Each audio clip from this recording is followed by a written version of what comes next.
All right, so let's go over what your assignment for today is. So, you're instead of having a regular test on X4 and 5, you're going to have an on-demand essay. So I'm giving you the prompts ahead of time, and today's assignment is to really prepare yourself to answer that essay prompt.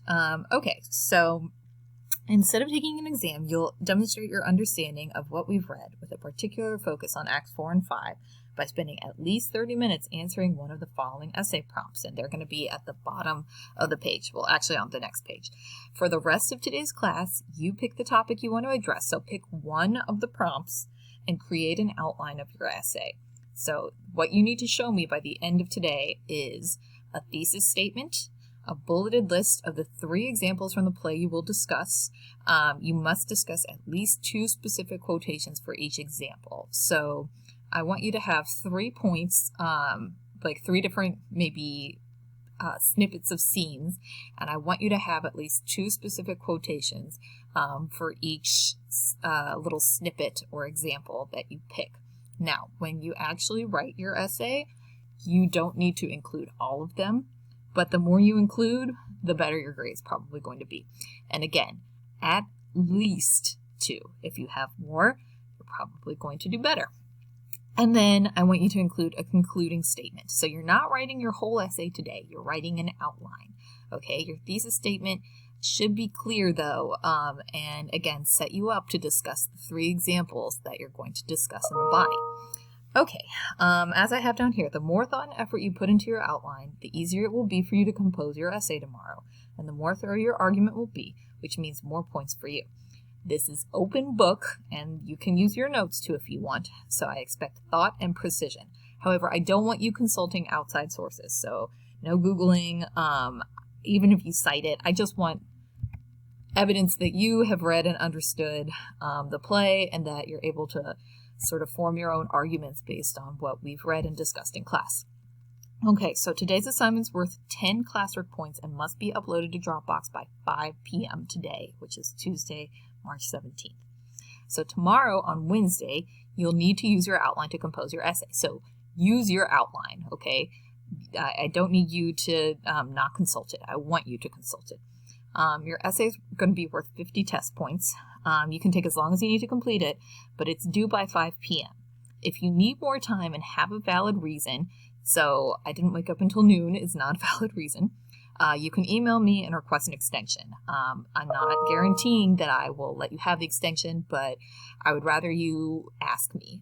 Again, I'm looking for quality, so if you need to spend more time on it, then that's probably going to be fine, okay? All right, so here's the rubric that I'm going to use when I'm giving you points. So again, the essay is going to be worth 50 points. Your response is well organized and contains an introduction with a clear thesis, as well as a body with at least 3 paragraphs and a conclusion. You incorporate the name of the play and its author in your introduction. So you need to let your audience know from the get-go which play you are discussing and who wrote it. So in Shakespeare's Othello, characters are not always what they seem, for example. Okay, you cite at least 3 examples, 1 example per body paragraph, to support your argument. These examples make sense and strengthen your argument. So just because you cite an example, if it doesn't help your argument out, that's not going to get you points. You quote specific lines of the Shakespearean text. Don't quote the right side of your book, quote the left side. And you do that at least 3 times with particular emphasis on Acts 4 through 5 using proper MLA parenthetical citation. Now that doesn't mean that you need to include a works cited page, but the first time you quote Shakespeare, you need to put Shakespeare and then the act number, dot, scene number, dot, line numbers, put those in parentheses. After you've cited Shakespeare once, you don't have to put his name again. Just put the act number, dot, scene number, dot, line number, okay? Then, your knowledge of the play, plot points, characters, themes is clear. That's worth 5 points. Your language and overall tone are formal and academic. You avoid the first person. That means I. So don't use the I word or state opinions. Now, some of these questions ask you to give your opinion. If that's the case, state your opinion as if it were fact. So don't say, for these reasons, Amelia is a more relatable character than Desdemona. Or actually, that is what you do want to say. Don't say, for these reasons, I think Amelia is more relatable than Desdemona. Okay, pretend like you're writing a paper for college. Avoid chattiness. Keep your sentence construction as concise as possible. Make it sound like this is going to be something that you turn in like a semester paper, okay? Now, it's not that big of a deal, but I do want you to use formal academic language, okay? Your sentences present information clearly, so that means you use transitions. Your ideas are presented in a logical, well-organized manner. That means that your argument is easy to follow, so clarity, okay? And then your writing includes no grammar, spelling, or capitalization errors. So those last two, actually all four of the last bullet points are worth 5 points, okay? And then following, you have 4 different prompts, okay? I'm going to let you read over the prompts yourself. If you have questions about any of them, again, remember that you only need to pick one. Pick the one that you think you're going to have the most to say about, okay? If you have questions, email me today, okay?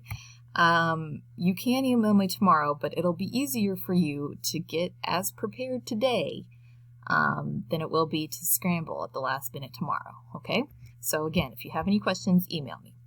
All right, I hope everybody is doing well and staying healthy, and I'll talk to you sometime later this week. Again, keep checking Sycamore and your email accounts every day, and I miss you. Bye.